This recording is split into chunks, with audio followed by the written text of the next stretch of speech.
इस समय मित्तल फैमिली की पहली बुजुर्ग महिला ने अपनी भौहें ऊपर उठाकर और क्रोध से कांपते होठों के साथ अचानक द्वारिका के चेहरे पर थप्पड़ मार दिया। Star river level 6 peak warrior के रूप में और निश्चित रूप से साधना स्तर में के मामले में उससे आगे निकल गई। लेकिन द्वारिका ने अघोर चाकू डिस्नी का अभ्यास किया था और फिजिकली पावरफुल था। भले ही वह हाल ही में एक बैकलेस से कमजोर हो गया था, फिर भी उसकी युद्ध क्षमताओं को कम करके आंका नहीं जाना चाहिए। सामान्य परिस्थितियों में उसका यह थप्पड़ उसे थोड़ा भी नुकसान नहीं पहुंचा पाएगा। जैसे ही विपिन जवाबी हमले के लिए अपनी ताकत जुटा रहा था, एक तीखी आवाज हवा में गूंज उठी। ठपाड़! यक्ष श्रुति का हाथ स्पष्ट रूप से द्वारिका के चेहरे पर लगा, जिससे उसकी उंगलियां की स्पष्ट छाप रह गई। विपिन ने हैरान होकर पलकें झपकाई जब उसने पहले बुजुर्ग की गुस्से भरी दहाड़ सुनी। द्वारिका, मुझे उम्मीद नहीं थी कि तुम इस तरह के व्यक्ति होगे।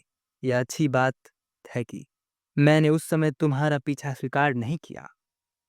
चारों ओर स्तब्ध चुप्पी छा गई, यहां तक कि विपिन भी वहीं जगत खड़ा रहा। किसने सोचा था कि इन दोनों का अतीत ऐसा होगा? श्रुति, यह वह नहीं है जो आप सोच रहे हैं। यह वह आदमी है। द्वारिका ने एक बार फिर समझाने की कोशिश की। बस इस बार डेस्टिनी हॉल के हॉल मास्टर जलांधर ने बात की।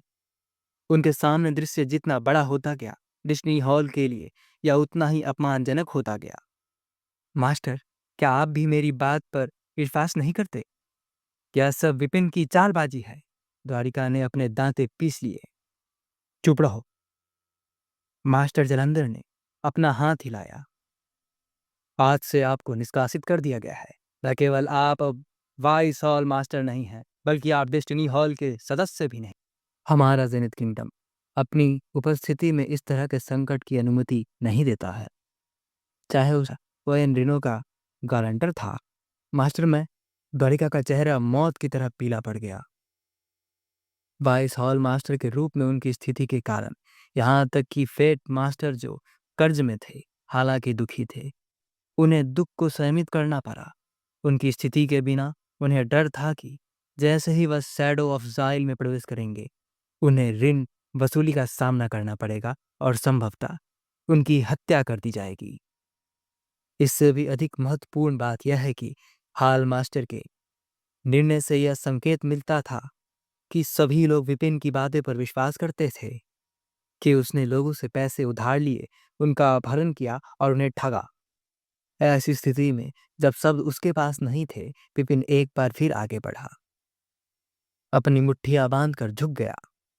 मैं जालंधर से विनती करता हूं कि वे मध्यस्थ बने और उन्हें मेरे शिष्य को सौंप दे। ठीक है, उसे जल्दी से सौंप दो। अरे यार, हमने पैसे दे दिए हैं और तुम फिर भी उसे नहीं छोड़ोगे? इतने बेशर्म तो डाकू भी नहीं होते। ऐसा व्यक्ति स्वर्ग का मास्टर बनने के योग्य कैसे हो सकता है? यह पूरी तरह से अपमानजनक है। भीड़ चर्चा से गुलजार थी, जबकि अन्य क्षेत्रों से आए स्वर्ग का मास्टर यह सब देख रहे थे। द्वारिका, उसे अभी सौंप दो। क्या तुम सच में मुझे कार्रवाई करने के लिए मजबूर करना चाहते हो? जैसे जैसे अधिक दर्शक एकत्र होते गए और हंगामा बढ़ता गया, जालंधर खुद को रोक नहीं सका और फटकार लगाते हुए अपनी आवाज ऊंची कर दी। ठीक है, ठीक है, मैं उसे सौंप दूंगा। हुए कि इनकार करने पर दूसरे पक्ष की ओर से तत्काल कार्रवाई होगी। द्वारिका का चेहरा लोहे के रंग का हो गया। फिर भी उसके पास कोई रास्ता नहीं था। यह स्पष्ट था कि वह नुकसान में था, फिर भी किसी ने उस पर विश्वास नहीं किया। मुझसे ज्यादा अन्याय किस पर हो सकता है? धमाका! जैसे ही वह आज्ञा मानने वाला था, अचानक धरती जोर से हिलने लगी। दूर घाटी से एक बहुत बड़ी शक्ति फूट पड़ी, जिसने रंगीन आसमान में एक लंबी संकरी दरार को इस तरह चीर दिया मानो उसे कैंची से काटा गया हो। शैडो ऑफ जाइल खुल गई है। जल्दी से तैयार हो जाओ। कलाकृतियां के लिए पहले आओ, पहले आओ। थोड़ी किस्मत के साथ आपको यह दिव्य क्षेत्र भी विरासत में मिल सकता है। यह दृश्य देखकर किसी ने चिल्लाकर कहा, और जालंधर अनजाने में अपनी मुट्ठियां भींचने के अलावा कुछ नहीं कर सका। इस कल्याण लोक के खुलने से कलाकृतियां की भरमार हो सकती है और राक्षस को पकड़ा जा सकता है, जो उसके लिए फायदेमंद था। सफलता निस्संदेह उसे स्टार रिवर लेवल 6 में घुसने और उल्कापिंड की तरह ऊपर उठने के लिए एक कलाकृति प्रदान करेगा। हाल मास्टर द्वारिका भाग गया है। सबसे ज्यादा फायदा कैसे उठाया जाए, इस पर विचार करते समय एक बुजुर्ग की आवाज सुनाई दी। जालंधर ने जल्दी से ऊपर देखा और द्वारिका को देखा, जो अभी कुछ देर पहले उसके ठीक सामने खड़ा था। अब शैडो ऑफ जाइल की ओर तेजी से बढ़ रहे हैं कि मैं आपके लिए रास्ता बनाऊंगा। सपने देखते रहिए। जब डोमेन खुला होता है तो हर कोई अपनी क्षमताओं पर निर्भर करता है। जोर से हंसते हुए द्वारिका आगे की दरार की ओर भागा। उसके शरीर में रोशनी चमक रही थी, इससे पहले कि वह उस स्थान से गायब हो जाता। धत तेरी की! जालंधर की अभिव्यक्ति खाली पड़ गई। इससे पहले डेस्टिनी द्वारिका ने पूर्ण भुगतान के लिए डेस्टिनी प्लेट पेश करने में विफल रहा और एक क्षणिक क्षमा के बदले में आरोप का नेतृत्व करने के लिए सहमत हो गया। अब पहुंचने पर वह पीछे मुड़ा और भाग गया। उसकी बेशर्मी चरम पर थी। डेस्टिनी हॉल के आदेश से अगर किसी को भी शैडो ऑफ जाइल के भीतर द्वारिका का सामना करना पड़ता है तो उन्हें बिना दया के मार दिया जाएगा। अपने हाथ की एक जोरदार लहर के साथ जालंधर ने मजबूत आवाज में अपनी आज्ञा की घोषणा की। हाँ। भीड़ ने एक स्वर में सिर हिलाया। मारने का आदेश देने के बाद जालंधर ने बिना कोई शब्द बर्बाद किए और दरार के स्थान की ओर दौड़ पड़ा। बाकी लोग भी करीब से उनका पीछा करते रहे और कुछ ही देर बाद वे भी गायब हो गए। पिपिन, लावण्या ने देखा। चलो साथ साथ चलते हैं, इसका मतलब समझते हुए विपिन ने जवाब दिया और भीड़ के पीछे पीछे चलते हुए आगे की ओर दौड़ पड़ा। जैसे कि 21वें स्थान पर स्थित कल्याण लोक से अपेक्षित था, स्वर्ग की दिव्य ऊर्जा की समृद्ध आभा ने उनके पहुंचने से पहले ही उन पर हमला कर दिया। यहाँ निरंतर अभ्यास निस्संदेह स्वर्ग को आगे बढ़ाने में बहुत यहाँ निरंतर अभ्यास निस्संदेह स्वर्ग के टुकड़े को समझने और अपनी साधना को आगे बढ़ाने में बहुत सहायक होगा। टीचर मिताली! राशि का चेहरा चिंता से भर गया। विपिन ने कहा, अगर मैं गलत नहीं हूं तो मिताली को द्वारिका ने शैडो ऑफ जाइल में ले जाएगा और फिर वह उसका इस्तेमाल मुझे धमकाने के लिए करेगा। चिंता मत करो, संघर्ष के लिए असली युद्ध का मैदान अंदर होगा। मैं निश्चित रूप से उसे बचा लूंगा। हाँ। यह जानते हुए कि उसके टीचर का वचन उसका बंधन था, राशि ने और कुछ नहीं कहा। आग के पास पहुंचकर वे एक के बाद एक अंदर घुस और हर जगह का सन्नाटा दिल को बेचैन कर रहा था। जब विपिन ने चारों ओर देखा तो उसने अपना सिर हिलाया। मजबूत संबंध के बिना पहला काम कलाकृतियों की तलाश करना नहीं था, बल्कि लोगों को ढूंढना था।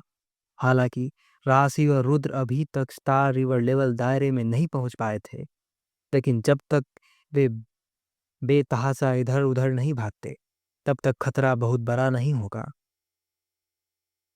यह उनके लिए अपने कौशल को निखारने का एक अच्छा अवसर लग रहा था। विपिन पैरों की टहनियों पर चढ़ गया। आसमान में न तो सूरज था, न चांद और न ही तारे। फिर भी पूरा स्थान असाधारण रूप से उज्जवल था, मानो आकाश खुद एक विशाल स्क्रीन हो। सारी रोशनी वहीं से आती हुई लग रही थी। आकाश में कोई पक्षी या आदिम जानवर नहीं थे, जिससे वहां शांति प्रतीत हो रही थी। लेकिन विपिन ने अपनी सतर्कता नहीं छोड़ी। 10,000 फॉक्सवेल जैसे एक नवजात कल्याण लोक में किंगहू एक आकाशगंगा क्षेत्र का आदिम जानवर था। इसलिए इस जगह पर और भी अधिक भयानक प्राणी हो सकते हैं। स्वर्ग की दिव्य ऊर्जा हर जगह तैर रही थी, लेकिन बैठकर उसे ग्रहण करने से एक दिन में अधिक से अधिक कुछ 100 या 1,000 किस्में ही एकत्रित हो पाती थी, जो स्पष्ट रूप से बहुत लागत प्रभाव नहीं था। जिन स्थानों पर स्वर्ग की दिव्य ऊर्जा अधिक प्रचुर मात्रा में है, वे निश्चित रूप से केंद्र के करीब है। विपिन ने जल्दी से एक दिशा चुनी और उस दिशा में चुपचाप उड़ गया, लेकिन थोड़ी देर बाद वह रुक गया, क्योंकि उसने एक जाना पहचाना पेड़ देखा। यह वही पेड़ था जिस पर वह पहले भी अपने आसपास के माहौल को देखने के लिए चढ़ा था। स्टार रिवर लेवल 3 पीक पर पूरी ताकत से दौड़ते हुए मुझे इस दौरान 10 मील से ज़्यादा की दूरी तय करनी चाहिए थी। लेकिन यह सच है कि वही पेड़ फिर से मेरे सामने आ गया, जो बिल्कुल भी सही नहीं था। एक क्षण के लिए हिचकिचाने के बाद विपिन ने अपनी उंगली से एक तलवार बनाई और पेड़ की ओर वार किया, जिससे पेड़ पर एक बड़ा कट हो गया। ऐसा करने के बाद विपिन ने अपनी गति बढ़ा दी और आगे बढ़ना जारी रखा। कुछ मिनट बाद विपिन फिर रुक गया। उसके चेहरे पर कुछ उदासी छा गई। वास्तव में फिर से यहाँ वापस आ गया हूँ। यह कहा जा सकता है कि पहले मैं गलत था, लेकिन अब मेरे सामने के पेड़ पर अभी भी मेरी अपनी तलवार की सुई का निशान है, जो निश्चित रूप से एक मनगढ़ंत कहानी नहीं थी। दूसरे शब्द में, जैसे मैं हमेशा आगे बढ़ने के बारे में सोचता था, वह वास्तव में चक्कर लगाना और आरंभ पर लौट आना था। मैं कब भटक गया था? मेरे लेवल और ताकत के साथ जंगल की तो बात ही छोड़िए, यहाँ तक कि एक इल्यूजनरी फॉर्मेशन के बीच भी मैं पीछे नहीं मुड़ूंगा। फिर भी मैं लगातार 2 बार शुरुआत में लौटता रहा, जो स्पष्ट रूप से सही नहीं था। एक क्षण तक हिचकिचाने के बाद बिना आगे बढ़े विपिन ने कोल्ड नीदर शॉट खींची और हवा की ओर वार किया। स्वर्ग की तलवार टेक्निक, जो अब स्वर्ग की सभी टेक्निक के साथ मिलकर स्वर्ग की करुणा तकनीक बन गई थी, उसी टेक्निक को विपिन ने कास्ट की, जिससे हवा में धुंध छा गई और जल्द ही मास्टर शेख की आवाज सुनाई दी। मास्टर विपिन, आप आ गए। चूंकि मैं पहले ही यहाँ था और समस्या का सामना कर रहा था, इसलिए सलाह के लिए सीधे मास्टर शेख से पूछना स्वाभाविक था। तथ्य यह है कि वह बाहरी इलाकों से केंद्र में भाग सकता है और दिव्य डोमेन फ्लोइंग कलर्स को सक्रिय कर सकता है। इसका मतलब है कि उसे इस जगह की गहन समझ होनी चाहिए, जो आम लोगों से कहीं ज़्यादा है। यहाँ प्रवेश करने पर मेरी सबसे बड़ी निर्भयता भी यही थी। हम आ चुके हैं। पिपिन ने अपनी स्थिति का विवरण दिया और पूछा, क्या यह एक लिजरी फॉर्मेशन है? नहीं, मास्टर से की आवाज गूंजी। यह कल्याण लोक का नियम है। नियम? पिपिन ने सवाल किया। मास्टर शेख ने समझाया, यह सही है। कल्याण लोक एक छोटी दुनिया के समान है, जहां इसके नियम इसके क्रिएटर द्वारा निर्धारित किए जाते हैं। आप चाहे जिस दिशा में भी जाए, आप उसी स्थान पर वापस आ जाएंगे। ऐसा इसलिए नहीं है क्योंकि आप इलिज़ोरी वॉल से टकराए हैं, न ही आप बस एक ही स्थान पर भाग रहे हैं। ऐसा इसलिए है क्योंकि आपने विशेष नियमों में एक का उल्लंघन किया है। जल्दी से मास्टर शेख ने विस्तार से समझाया, जिससे विपिन अचंभित रह गया। एक विश्व के निर्माता के रूप में वह स्वाभाविक रूप से जानते थे कि ये तथाकथित नियम क्या थे। जैसे एक गगनचुंबी इमारत का निर्माण, इसके आरंभ से ही किसी को निर्दिष्ट ब्लूप्रिंट का पालन करना चाहिए और अनधिकृत परिवर्तन नहीं करना चाहिए। नियम आधार है, ढांचा है, जिनका उल्लंघन नहीं किया जा सकता। कल्याण लोग अलग है। कुछ प्रावधान पूरी तरह से डोमेन निर्माता की पसंद और नापसंद के आधार पर तय किए जा सकते हैं। उदाहरण के लिए, वास्तविक दुनिया में कारों को सड़कों पर चलना चाहिए और नावों को पानी में होना चाहिए, लेकिन डोमेन में यह बिल्कुल विपरीत हो सकता था। मास्टर शेख ने कहा, इस स्थिति से बाहर निकलना काफी सरल है। आपको केवल भागने के लिए स्वर्ग की मूवमेंट आर्ट को कास्ट नहीं करना है, अर्थात आप एनर्जी को चैनल किए बिना केवल अपने फिजिकल बॉडी की ताकत पर भरोसा कर सकते हैं। विपिन ने पलकें झपकाई। तो फिर घूमना फिरना बहुत धीमा नहीं हो जाएगा? इस जगह की विशालता कल्पना से परे थी। पूरी ताकत से दौड़ते हुए और अंत तक पहुंचने की कोशिश करते हुए, मुझे नहीं पता कि अगर मैं बस दौड़ता रहा तो कितना समय लगेगा। हाँ, लेकिन वास्तव में इसे एक अच्छी बात के रूप में भी देखा जा सकता है। इस तरह लेवल 6 एक्सपर्ट जो आपको मारना चाहते हैं, उनके लिए इस यह इतना आसान नहीं होगा, मास्टर शेख ने कहा। विपिन को एहसास हुआ, एक बार जब मैंने एनर्जी कास्ट करके दौड़ना शुरू किया, तो मैं फिर वहीं पहुंच जाता, जहां से शुरू किया था। यहाँ तक कि अगर कोई ताकतवर मुझे मारना चाहता था, तो वह केवल स्पीड और स्टेमिना के मामले में ही मुझसे मुकाबला कर सकता था। ऐसा लगता था कि कोई भी वास्तव में मुझसे आगे नहीं निकल सकता। तो फिर लड़ाई के बारे में क्या? आप युद्ध में भी तलवार, intent technique, movement art, energy art का उपयोग नहीं कर सकते? कुछ सोचते हुए विपिन ने पूछा। ऐसा नहीं है। लड़ते समय आप अपना सब कुछ दे सकते हैं, केवल आगे बढ़ते समय या भागते समय आप इसका उपयोग नहीं कर सकते, मास्टर शेख ने कहा। विपिन ने पलकें झपकाई। प्रतिस्पर्धा की अनुमति थी, लेकिन यात्रा की नहीं। ये किस तरह के नियम थे? उसकी उलझन को समझते हुए मास्टर शेख ने मुस्कुराते हुए कहा, आश्चर्यचकित मत होइए। प्रत्येक क्षेत्र अलग है और नियम भी अलग है। उदाहरण के लिए, आप जोर से चिल्ला नहीं सकते। एक बार जब आपकी आवाज एक निश्चित स्तर तक पहुंच जाएगी, तो आपको विशेष किया जाएगा और दंडित किया जाएगा। आप जहां चाहे वहां हग नहीं सकते। आप आराम से खाना नहीं खा सकते, और जब बहुत से लोग हो, तो आप एक दूसरे से कानाफूसी नहीं कर सकते। थोड़ी देर सुनने के बाद विपिन पूरी तरह से आश्वस्त हो गया।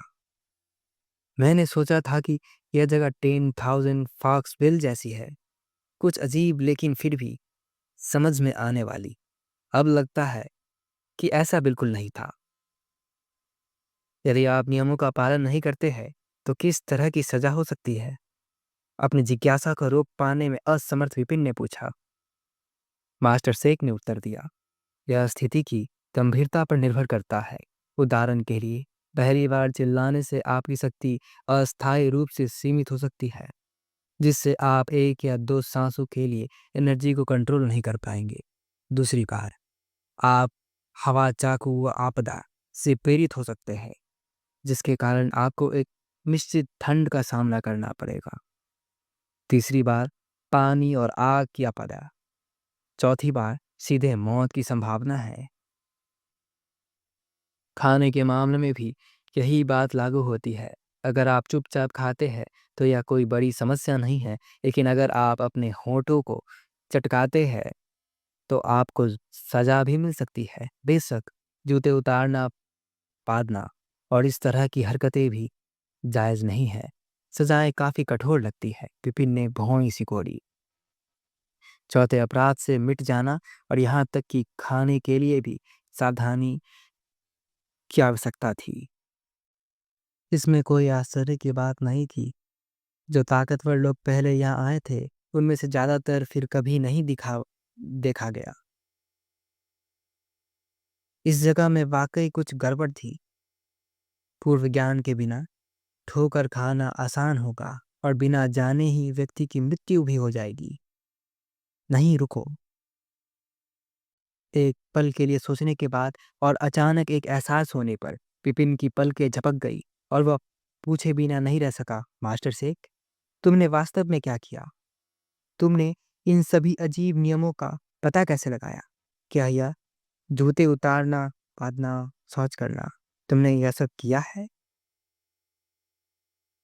मास्टर शेख मुस्कुराया। पहले तो मुझे पता नहीं था। कोर में प्रवेश करना, यहाँ तक कि दिव्य डोमेन फ्लोइंग कलर्स को ट्रिगर करना, स्वाभाविक रूप से अब मुझे भी समझ में आ गया है। थोड़ी देर बाद मास्टर शेख ने गहरी सांस ली। विपिन ने सिर हिलाकर अपनी भावना व्यक्त की। आपका शरीर वास्तव में बहुत मजबूत है। केवल विशिष्ट स्थानों पर ही कार्रवाई की जा सकती है। मास्टर शेख ने 1 दर्जन से अधिक नियमों को सूचीबद्ध किया। विपिन ने उन सभी को याद कर लिया। किसी को पहले ही प्रवेश करा देना वाकई सुविधाजनक था। इन नियमों को जानने से सबसे पहले वह परेशानी से बच सकता था, और दूसरा, अगर इसका सही तरीके से इस्तेमाल किया जाए तो वह द्वारिका को भी बेहतर तरीके से फंसा सकता था। मुझे कोर को परीक्षित करना जारी रखना होगा। साथ ही अपनी सेंसिंग के माध्यम से गति बढ़ानी होगी। इस बार जो लोग आए हैं उनमें से कुछ स्टार रिवर लेवल 6 से भी आए हैं। मास्टर शेख ने कुछ और वाक्य की व्याख्या की। ठीक ठीक है, विपिन ने सिर हिलाया। उसे इस बिंदु की जांच करने की आवश्यकता नहीं थी, क्योंकि वह पहले ही इसके बारे में जानता था। मुख्य भूमि पर 21वें स्थान पर स्थित कल्याण लोक अचानक खुल गया था। हालांकि 3 दिन का समय बहुत ज्यादा नहीं था, लेकिन बड़ी संख्या में मजबूत व्यक्तियों के यहाँ पहुंचने के लिए यह काफी था। जेनिथ किंगडम में स्टार रिवर लेवल 6 को पीक माना जा सकता है, लेकिन इससे भी बड़ी ताकतों के सामने यह महत्वपूर्ण नहीं था। आदिम जानवर से सावधान रहे, पासर से सावधान रहे, अपने कपड़े साफ रखने की कोशिश करी। मास्टर शेख ने बोलना जारी रखा, लेकिन उसका भाषण आधे में ही कट गया। पूरी तरह से व्याख्या भी नहीं कर सका, क्योंकि आसपास की धुंध एक बार फिर से छट गई और आवाज बंद हो गई। यह जानते हुए कि तलवार की शक्ति समाप्त हो चुकी है और इसका प्रदर्शन जारी रखने में क्षमता स्वर्गीय की जांच हो सकती थी, विपिन ने आगे जारी रखने में हिम्मत नहीं की, बल्कि वह विचार करते हुए एक स्थान पर खड़ा रहा। वह समझता रहा था कि नियम है, लेकिन वाशर क्या है और अपने कपड़े साफ रखने का क्या मतलब था। कृंतक कैसे आदिम जानवर वास्तव में क्या थे? पहले राशि और अन्य लोगों को खोजे। ऐसा लगता है कि वह इस जगह पर उतने सुरक्षित नहीं थे जितना कि मैंने सोचा था। यह जानते हुए कि वह अपने आप यह सब अनुमान नहीं लगा सकता था और केवल अपनी आंखें से देखने पर ही इसकी पुष्टि हो सकती थी। विपिन ने दिशा निर्धारित की और आगे बढ़ना जारी रखा। इस बार वह एनर्जी का उपयोग करते हुए तेजी से नहीं भागा, बल्कि ऐसे टहलता रहा जैसे किसी बगीचे में आराम से टहल रहा हो। गति के लिए पूरी तरह से शारीरिक शक्ति पर निर्भर था। वास्तव में अब उसे किसी भुतहा दीवार का सामना नहीं करना पड़ा। जिस पेड़ का सामना उसने पहले किया था वह कभी दोबारा दिखाई नहीं दिया। अजीब नियम, विपिन ने मन ही मन सोचा। जैसे जैसे वह आगे बढ़ता गया, उसकी इंसाइट हमेशा सक्रिय रही। फिर भी उसने कोई गठन या स्थानिक उतार चढ़ाव नहीं देखी, जिससे स्पष्ट रूप से संकेत मिला था कि नियमों की शक्ति अवलोकनीय सीमा से परे थी और उसका पता लगाना कठिन था। अगर मास्टर शेख के स्पष्टीकरण के लिए नहीं, तो बहुत समय बिताए बिना उसे शायद यह एहसास नहीं होता कि कुछ गड़बड़ है। उसने अपनी कलाई घुमाई, भोजन का एक ढेर निकाला और यह देखने के लिए कि क्या इसके कोई दंड मिलेगा। उसे खाने की कोशिश करना चाहा, एक पल के लिए हिचकिचाया, लेकिन अंततः छूने की हिम्मत नहीं हुई। शारीरिक शक्ति पर निर्भर होकर जॉगिंग करते हुए लगभग आधे घंटे के बाद अचानक उनके सामने एक निशान दिखाई दिया, जो बेर के फूल के आकार में व्यवस्थित 3 पत्तियों से बना हुआ था, तथा बीच का पत्ता एक स्थान की ओर इशारा कर रहा था। विशिष्ट फैमिली के लोग वहां से गुजर रहे हैं। विपिन की आंखें चमक उठी। यह विशिष्ट फैमिली के लोगों द्वारा छोड़ा गया निशान था। एक बड़े परिवार के रूप में वे स्वाभाविक रूप से जानते थे कि कल्याण लोक में प्रवेश करने पर वह सीधे फैल जाएंगे। इसलिए उन्होंने पहले से ही व्यवस्था कर ली थी। किसी भी शिष्य को निशान छोड़ने की जरूरत थी, ताकि बाद में अगर कोई उन्हें देखे तो वे निशानों का अनुसरण करे और जल्दी से इकट्ठा हो जाए। पत्तों द्वारा बताई गई दिशा का अनुसरण करते हुए पिन दौड़ा। और 2 मील से अधिक की यात्रा करने के बाद उसने आगे हवा की गर्जना सुनी, जैसे कि कोई डर रहा हो। क्या ऐसा हो सकता है कि विशिष्ट फैमिली के किसी सदस्य को खतरा हो गया हो? वह उलझन में था। उसने आगे बढ़ना बंद नहीं किया। विपिन को उस दिशा में पहुंचने में ज्यादा समय नहीं लगा जहां से आवाज आ रही थी। उसने ऊपर देखा। एक आकृति आ- आदिम जानवर से युद्ध कर रही थी। वह एक युवती थी, लगभग 20 वर्ष की, स्टार रिवर लेवल 1 और 2 के बीच की। उसने हल्के भूरे रंग के कपड़े पहन रखे थे, जिसके कोने पर एक छोटी बांस की पत्ती कढ़ाई की हुई थी। विरोधी आदिम जानवर एक हरे चेहरे वाला सफेद बाघ था, जिसकी ताकत स्टार रिवर लेवल 2 के आसपास थी, जो उससे थोड़ी अधिक मजबूत थी। यदि यह महिला के पास कलाकृतियां हैं और विधियां न होती, तो शायद उसका गला पहले ही काट दिया गया होता। कुछ देर तक देखने के बाद विपिन अपना सिर हिलाने से खुद को रोक नहीं सका। वह इस महिला को नहीं पहचान पाया। वह निश्चित रूप से मित्तल फैमिली की सदस्य नहीं थी। उसने हथियार के रूप में लोहे के खूब की एक जोड़ी का इस्तेमाल किया। उसकी युद्ध तकनीक भी बहुत अजीब थी, जो उसने पहले देखी गई तकनीकों से बिल्कुल अलग थी। हरे चेहरे वाले सफेद बाघ के लगातार हमले के कारण वह अब अस्त व्यस्त स्थिति में थी। अगर वह हस्तक्षेप नहीं करता, तो बहुत संभावना था कि वह मर जाती। बचाना है या नहीं बचाना है? ऐसी जगह पर परिस्थिति को पूरी तरह से समझने से पहले साधु जैसा व्यवहार ना करना ही बेहतर समझा। लेकिन बिना व्यवहार किए किसी को मारा जाता देखना भी उसकी इच्छा नहीं थी। क्षण भर के लिए झिझकते हुए उसने भेष बदलकर शक्ति सक्रिय कर ली। इस समय वह आधा सिर लंबा और अधिक मांसल लग रहा था। जहां तक कि उसकी उम्र की बात है, तो वह 30 के आसपास लग रहा था और उसमें पहले की तरह कोई लक्षण नहीं दिख रहे थे। भले ही उन्होंने जो इस शहर में आने के बाद से कम प्रोफाइल रखा था और परेशानी नहीं फैलाई थी। द्वारिका के दुश्मन होने के कारण पहले से तैयार रहना बेहतर था। वैसे भी सैड ऑफ जाइलम से आए बहुत से लोगों में 3,000 नहीं बल्कि कम से कम 2,000 से अधिक कई अपरिचित चेहरे थे।